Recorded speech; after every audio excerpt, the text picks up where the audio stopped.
السلام عليكم ورحمة الله وبركاته. الحمد لله رب العالمين، والصلاة والسلام على رسول الله وعلى آله وصحبه أجمعين.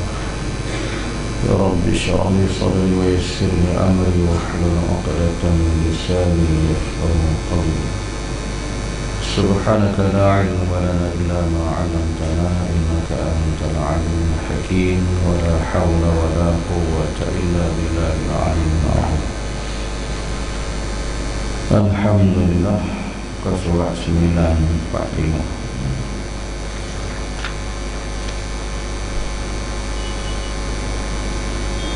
Maka ajaran-ajaran itu telah menjadikan Muawiyah menangis dan semua orang yang hadir.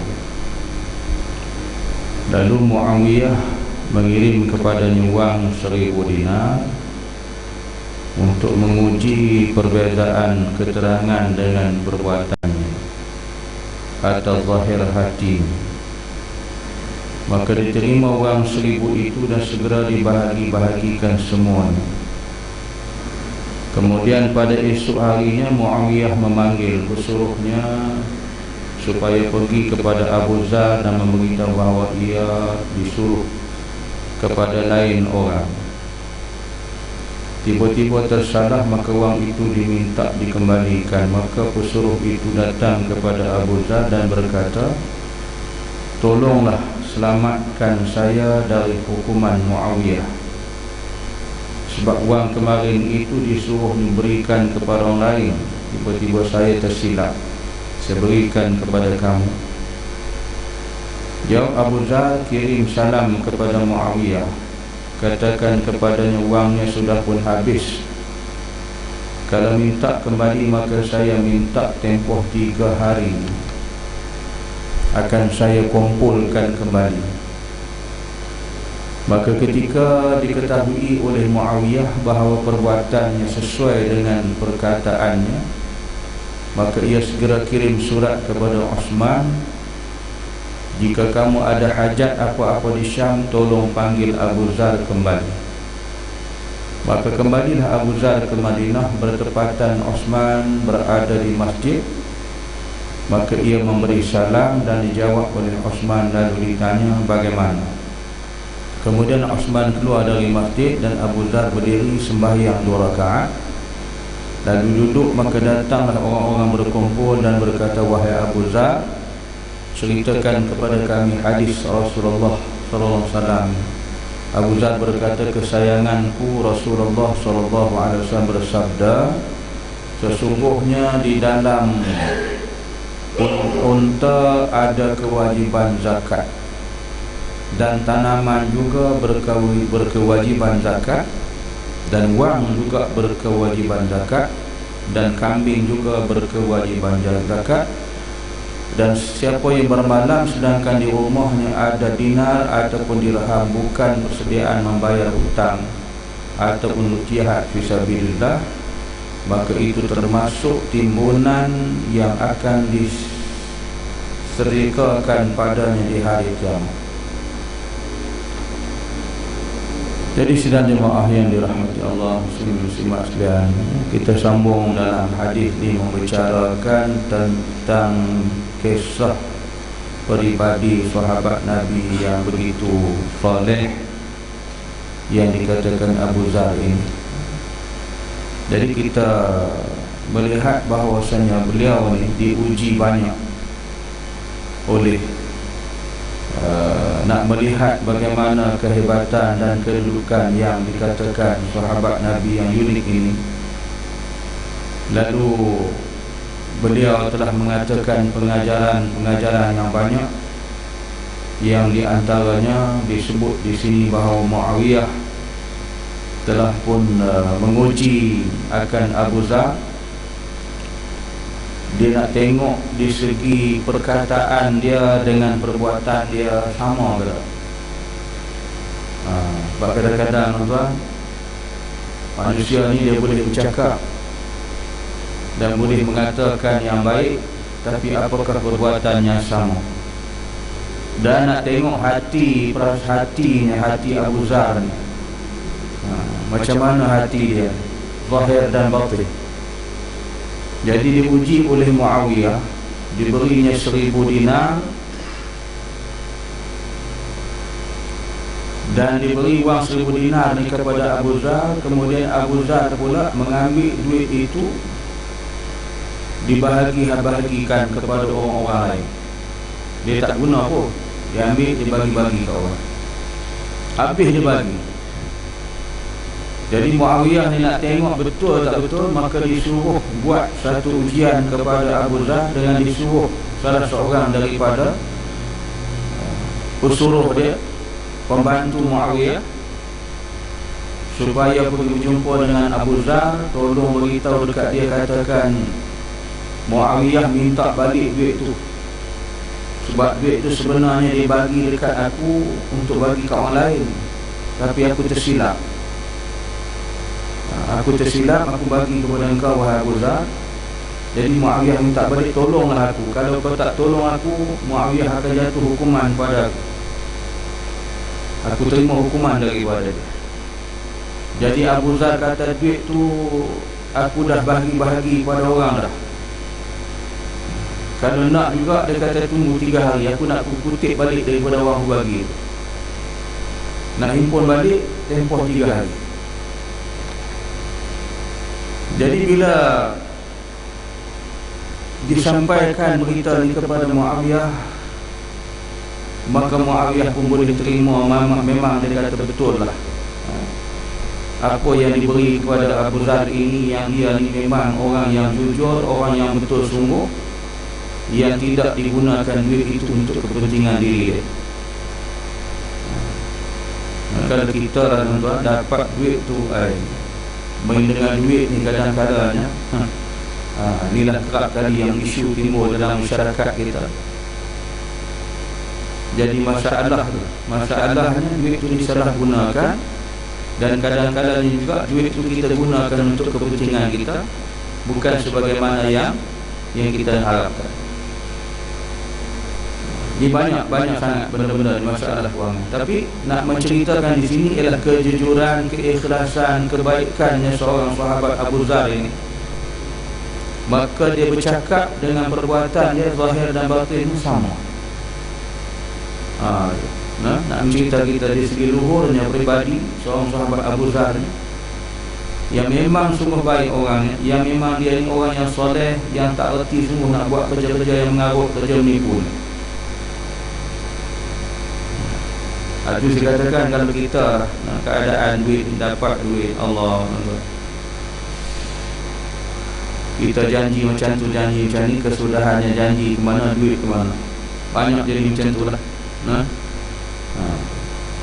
Kadang kita diamanahkan, kita pegang duit tu boleh hilang, duit tu boleh kadang-kadang pula kita gunakan segala hal. Tapi kita renungkan peribadi sahabat Abu Zar ni, yang begitu mulia, Allah jadikan dia sifat yang begitu saleh, maka dia tidak menggunakan duit itu untuk kepentingan pribadi. Apa yang dia bercakap memang sama dengan perbuatan.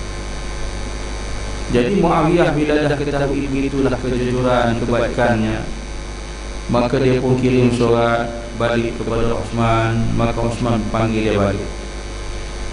Bila panggil balik, dia sampai, maka kembalinya ke Madinah, ya. Jadi bertepatan Osman berada di masjid, maka dia beri salam dan jawab oleh Osman. Ditanya bagaimana, Osman pun keluar di masjid, dan Abu Zar berdiri sembahyang 2 rakaat dan duduk. Maka datang orang berkumpul, orang ramai dari berkumpul nak dengar cerita daripada Abu Zar ini tentang hadis Nabi pula. Inilah menunjukkan dia ni seorang sahabat yang memang tempat kata menjadi rojokan sahabat, menjadi contoh sahabat. Dan dia seorang yang mempunyai ilmu yang banyak daripada Rasulullah tinggalkan. Jadi mari sahabat-sahabat berhimpun dekat dia, bertanya, ceritakan kepada kami tentang hadis Nabi. Lalu Abu Zar menceritakan, dia kata, kesayanganku Rasulullah SAW bersabda, sesungguhnya di dalam unta ada kewajiban zakat, dalam tanaman juga ada kewajiban zakat, dan wang juga ada kewajiban zakat, dan kambing juga ada kewajiban zakat.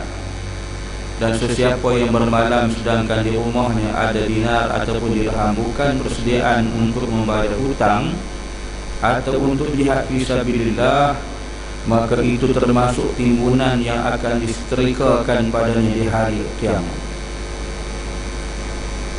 Jadi ini pengajaran lagi yang dibawa kepada sahabat-sahabat dan juga kita semua sampai hari kiamat. Diperingatkan dengan satu sabdaan Nabi SAW kepada sahabat-sahabat. Bila sahabat suruh cerita tentang hadis Nabi itu, dia cerita, makna ingatlah wahai sahabat-sahabat, kamu bela unta tu kena bayar zakat, dalam tanaman juga ada kewajiban zakat. Dan begitu juga dalam keadaan yang kamu tu disuruh berkewajiban zakat, dan juga kambing-kambing kamu, binatang ternak. Jadi ini kita bercerita bab zakat, yang benda-benda ini adalah menjadikan hak kita untuk mengeluarkan zakat. Hasil tanaman kita, hasil pemeliharaan binatang ternak kita, hasil daripada pekerjaan yang kita buat, dapat duit, hasil duit simpanan kita simpan. Ini menunjukkan bahawasanya ilmu yang Nabi tinggalkan, maka diperingatkan balik sahabat-sahabat. Takut-takut kalau lah mereka ni terlupa dengan sabdaan Nabi yang Nabi tuntutkan kita mengeluarkan zakat.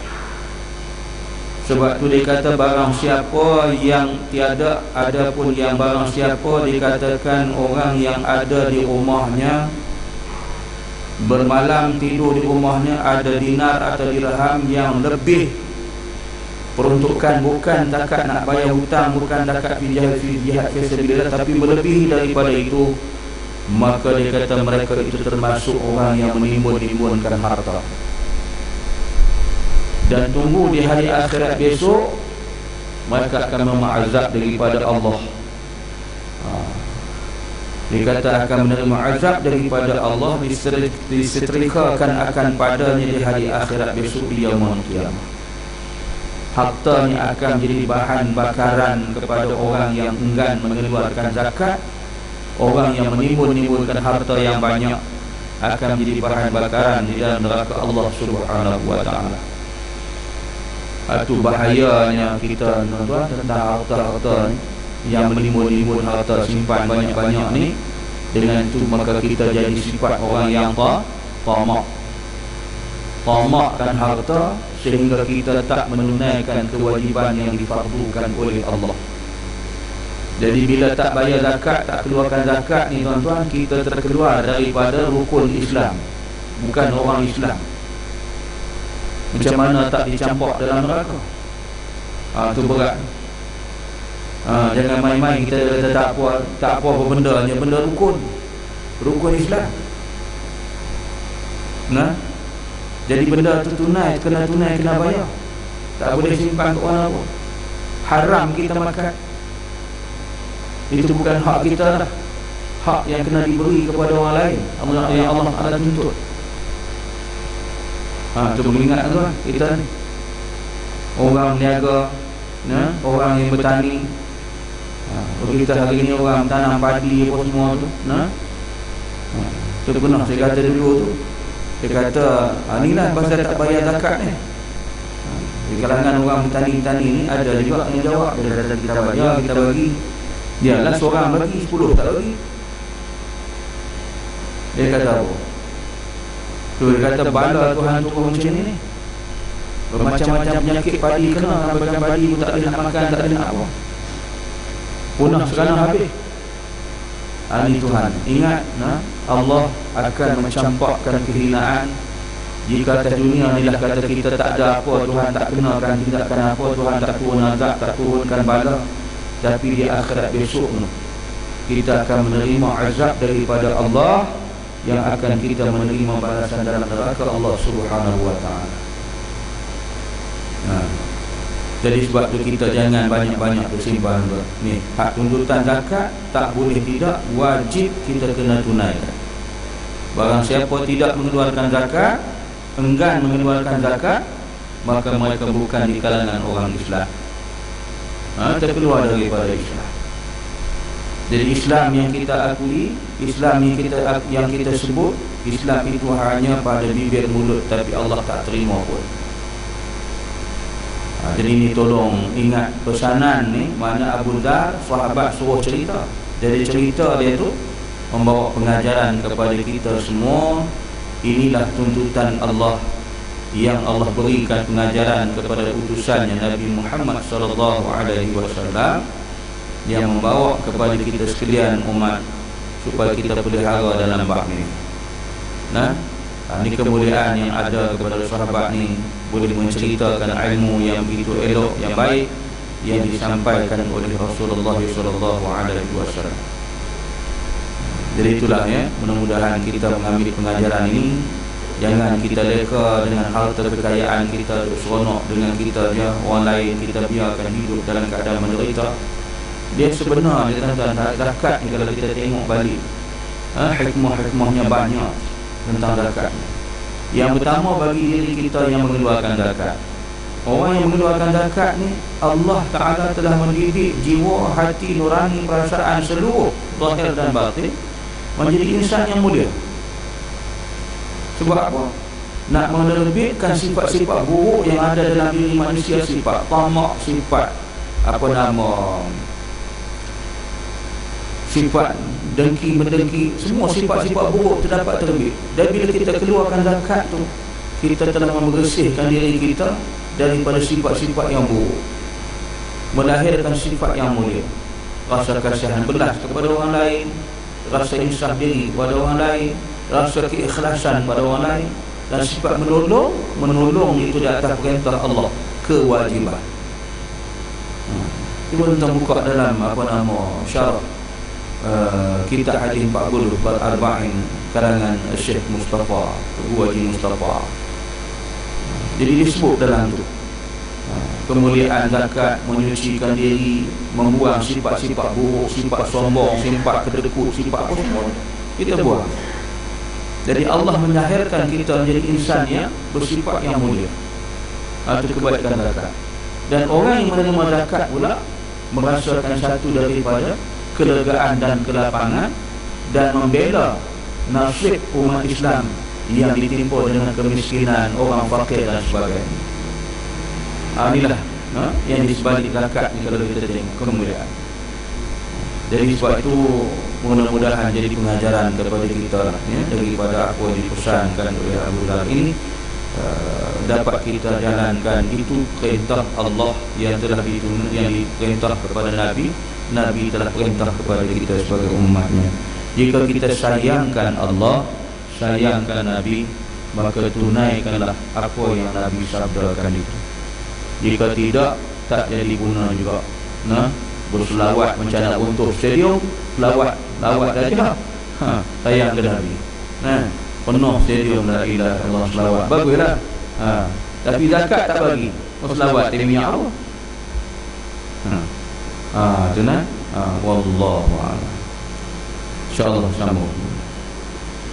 Subhanakallahumma wa bihamdika, asyhadu an la ilaha illa anta, astaghfiruka wa atubu ilaik. Bismillahirrahmanirrahim. Wal 'afina bis-salati illa alladziina aamanu wa 'amilus shalihaati wa tawassaw bil haqqi wa tawassaw bis sabr. Assalamualaikum warahmatullahi wabarakatuh.